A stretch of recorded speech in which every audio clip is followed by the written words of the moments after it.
नमस्कार, आप देख रहे हैं नेक्स्ट न्यूज पॉलिटिकल बाइट। मैं हूं आपके साथ आकाश त्रिवेदी।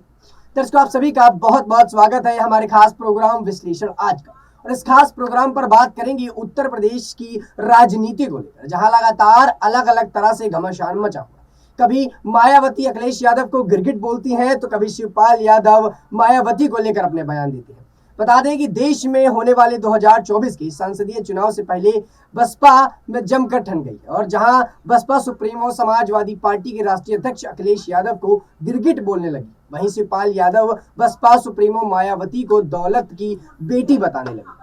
गृह जिले इटावा में अपने निर्वाचन क्षेत्र जसवंत नगर में पार्टी कार्यकर्ताओं की बैठक में शामिल होने के लिए पहुंचे समाजवादी पार्टी के राष्ट्रीय महासचिव शिवपाल सिंह यादव ने पत्रकारों से बातचीत करते हुए कहा कि बसपा सुप्रीमो मायावती का जो है जिस प्रकार से उन्होंने बात रखा और कहा कि वो दौलतों की बेटी और मायावती पर जुबानी हमला तेज कर दिया।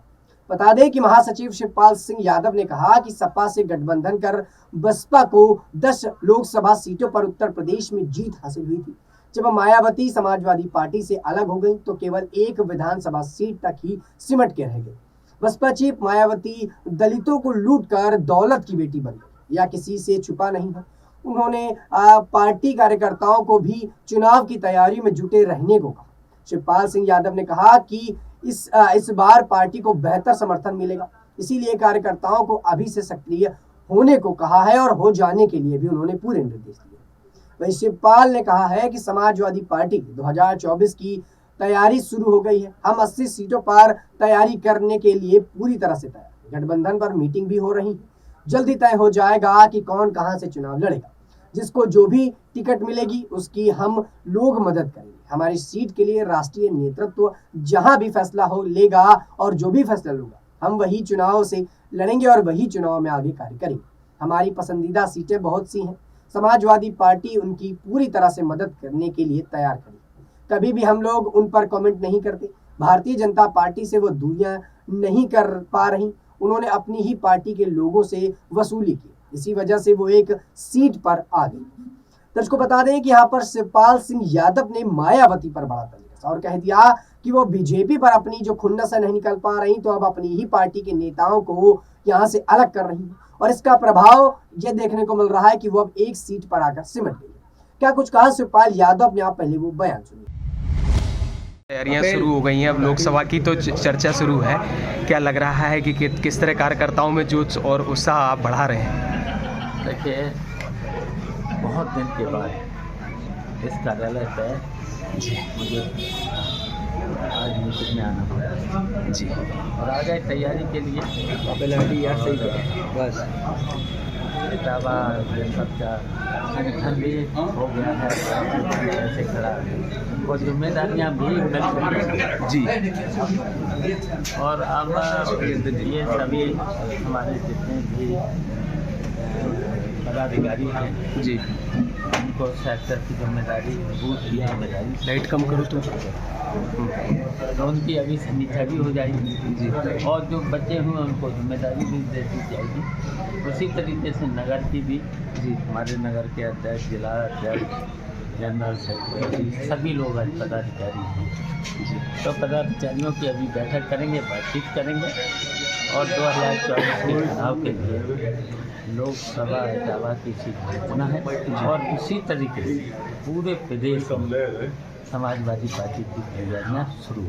कितनी सीटों पर अब आप लड़ेंगे पूरे प्रदेश में? देखिए, अभी तो हमारा 80 पर और 80 के साथ साथ हमारा जो इंडिया गठबंधन की जो वार्ता हो रही है जी, तो उसमें तय हो जाएगा। तो अभी गठबंधन कल चर्चा हुई है, मीटिंग हुई है, कुछ वहाँ से संकेत प्राप्त हुए हैं क्या? देखिए, अभी मुझे कोई सूचना नहीं मिली है। मीटिंग हो रही है और मीटिंग जल्दी हो जाएगी और इसमें तय भी हो जाएगा इंडिया गठबंधन में कौन कहाँ लड़ेगा जी।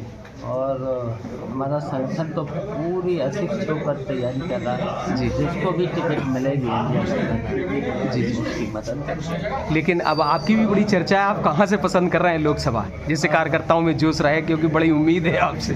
वो राष्ट्रीय नेता तो कहाँ से फैसला लेगा जी। आपकी पसंदीदा सीट कौन सी रहेगी? आपकी पसंदीदा सीट कौन सी है? हमारी बहुत ही पसंद है और जहाँ हमारा थोड़ा सा हाथ ऊपर करो। जी आदेश देगा जी। हाँ कर हो जाएगी। अच्छा, लेकिन अब मायावती जिस तरह से आरोप लगा रही हैं कि समाजवादी पार्टी में कभी सपा पे कहती हैं दलित विरोधी है, तो कभी कहती हैं कि अखिलेश पर भी उन्होंने हमलावर होकर के कह दिया, गिरगिट की तरह रंग बदलते हैं। क्या लग रहा है कि ये कौन सी राजनीति है, किस तरह से ये स्टंट है? थोड़ा ऊपर करो मुँह। देखिए उनके बारे में क्या बताऊँ। देखिए जब समाजवादी पार्टी के गठबंधन में आई थी तब 0 से 10 तक पहुँचे जी और जब हटी जी तो 1 पे आ गई विधानसभा के चुनाव। जी। लेकिन समाजवादी पार्टी ने तो पूरी तरह से मदद की और कभी हम लोगों ने कमेंट भी नहीं किया उन पर। अब उनकी तो ये आदत है, कब क्या बोल, उसी की वजह से तो एक चिपका है। अब आप जैसे उनकी एक चर्चा आ रही है कि वो भी गठबंधन जो है असदुद्दीन ओवैसी की पार्टी AMIM से करना चाहती हैं, तो क्या लग रहा है कहीं कोई दूसरी राजनीति है या किसी के दबाव में ऐसी बातें?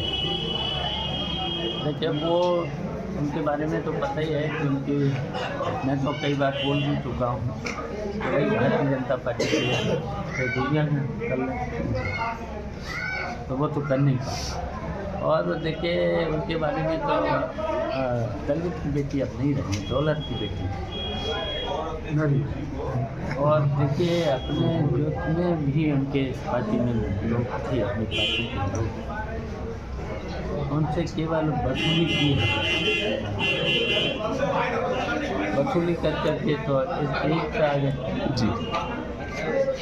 तो अब तो दौलत की बेटी हैं तो उनको कोई परवाह नहीं है दलितों की और की कोई, तभी तो उनका स्थिति जो 22 तारीख को प्राण प्रतिष्ठा है, बड़ी ज़ोर शोर से अयोध्या में बड़ा जलसा मनाया जा रहा है और तमाम तरह की चर्चाएं भी हैं कि विपक्षी जो है वो पसंद नहीं करते हैं, कभी ब्रजेश पाठक आरोप लगाते हैं तो कभी इस तरह से और भी लोग। वो भारतीय जनता पार्टी का राजनीतिक जी 22 तारीख को कार्यक्रम, तो वो देखिए राजनीतिक कार्यक्रम में तो विपक्ष के लोगों को जाना नहीं है।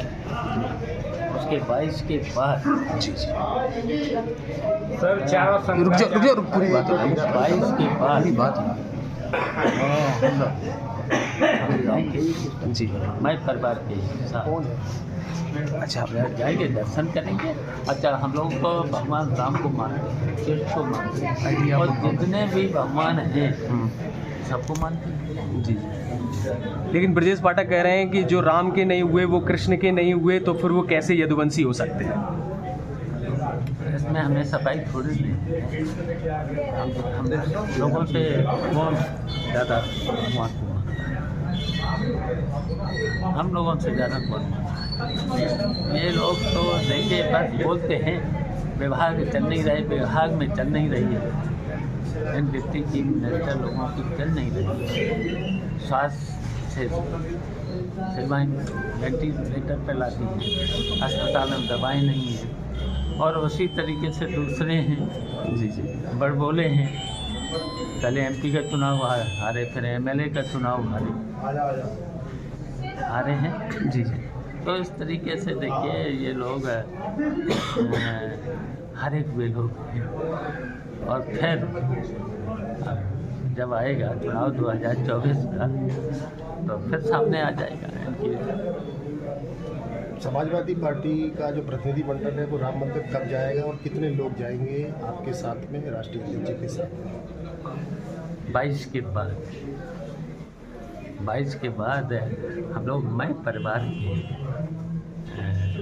जाएंगे। समाजवादी पार्टी कार्यकर्ताओं को क्या संदेश है लोकसभा चुनाव को लेकर के पूरे प्रदेश में? देखिए पूरे प्रदेश के लोगों को अपना संगठन के बल पर और सुना आपने। तो दर्शकों यहाँ पर शिवपाल सिंह यादव ने एक बड़ी बात डाली और इसके साथ शिवपाल सिंह यादव ने राम मंदिर को लेकर अपनी बड़ी प्रतिक्रिया दे दी। शिवपाल सिंह यादव ने यहाँ तक कह दिया कि राम मंदिर महज एक एजेंडा, और ऐसे में राम मंदिर पर जो उस वक्त आया जो भक्तों पर गोलियां चली थी वो सही थी। जिस प्रकार से राम मंदिर पर लगातार घमासान मचा हुआ, शिवपाल सिंह यादव इस पर बयान देते हैं, विपक्षी पार्टी के नेता बयान देते हैं और ये बताते हैं कि बीजेपी एजेंडा चला रही है राम के नाम पर। अब ऐसे में लगातार विवाद जो है और बढ़ता हुआ नजर आता है। अब यहाँ पर इंडिया गठबंधन के खेमे को ही ले लीजिए। इंडिया गठबंधन के खेमे के नेता अलग थलग बोले हैं। कई नेता उस पार्टी के गठन करने में लगे हैं, तो कई पार्टी के नेता उसको तोड़ने में लगे और अपने ही पार्टी के विरुद्ध बयान देते हैं। कई बार उनके ही पार्टी के नेता अपनी पार्टी के खिलाफ बोलकर बीजेपी की तारीफ करते हैं, जिससे उनकी पार्टी पर घमासान मचा हुआ है। दर्शकों, लगातार मायावती के द्वारा जो प्रतिक्रियाएं आ रही उस पर अखिलेश यादव को कभी वो गिरगिट बोलती है, तो कभी यहाँ पर किसी भी पार्टी के साथ जाने को तैयार नहीं होती। जहां विपक्षी पार्टी के नेता ये चाहते थे कि मायावती किसी तरह से उनके खेमे में आ जाए, उनकी पार्टी पर आ जाए, ताकि उनकी पार्टी का राजनीतिक स्तर बढ़े और जो दलित वोट बैंक है वो इनके खेमे में आ जाए। लेकिन मायावती ये समझ चुकी है कि अब किसी पार्टी के साथ जाना उनके लिए सही नहीं होगा। वो अलग से चुनाव लड़ेंगी तो ही उनके लिए बेहतर होगा। ऐसे में वो किसी अन्य पार्टी के साथ मिलकर अगर राजनीति पर उतरती हैं तो उनको ही नुकसान होता है। वो अन्य पार्टी को फायदा तो दे देती है, लेकिन उनकी पार्टी का जो कुनबा है वो कमजोर होने लगता है। और यही बड़ी वजह है कि मायावती अब अकेले ही चुनाव मैदान पर उतर रही है। लेकिन यहाँ पर अखिलेश यादव ये चाहते थे कि मायावती उनके साथ आ जाए, लेकिन मायावती उनके साथ आई नहीं। मायावती ने अपना बयान दे दिया और उस बयान पर मायावती ने ये साफ कह दिया कि वो किसी भी गठबंधन के साथ नहीं जुड़ेगी, चाहे वो इंडिया गठबंधन हो और चाहे वो एनडीए गठबंधन। इसको लेकर लगातार सियासत दर्शकों तेज और अब लगातार इस पर अलग अलग नेताओं की अलग अलग प्रतिक्रियाएं आ रही हैं। अब ऐसे में राम मंदिर को लेकर भी लगातार घमासान मचा हुआ है। कभी विपक्षी पार्टी के नेता राम मंदिर का विरोध करते हैं तो कभी उसके समर्थन पर ही आ जाते। कुछ वक्त पहले अरविंद केजरीवाल भी इसी तरह से विरोध कर रहे थे और अचानक अरविंद केजरीवाल इसके समर्थन पर आ गए और अरविंद केजरीवाल अब खुद यहाँ पर सुंदरकांड के पाठ करवा रहे हैं। राजनीतिक जानकारों के हिसाब से अगर माना जाए तो उनका ये मानना है कि वो बीजेपी से जुड़ना चाहते हैं, लेकिन बीजेपी है कि केजरीवाल को फटकार पे फटकार लगा रही है। यहाँ पर केजरीवाल ने राम मंदिर जाने की उत्सुकता जताई तो वहां बीजेपी ने बड़ी फटकार दी और बीजेपी ने कहा कि ये वही केजरीवाल है और यही आप पार्टी है जो कुछ वक्त पहले यहाँ पर राम मंदिर का विरोध कर रही थी।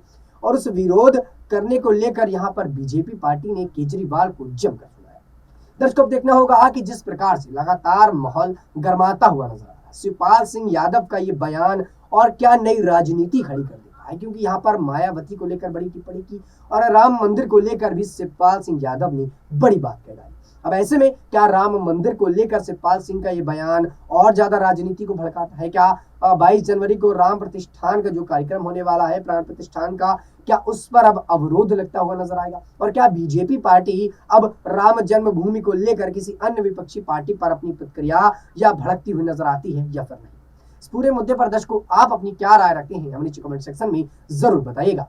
फिलहाल के लिए इतना ही। देश दुनिया की तमाम खबरों से जुड़े रहने के लिए आप देखते रहिए नेक्स्ट 9 न्यूज पॉलिटिकल बाइट।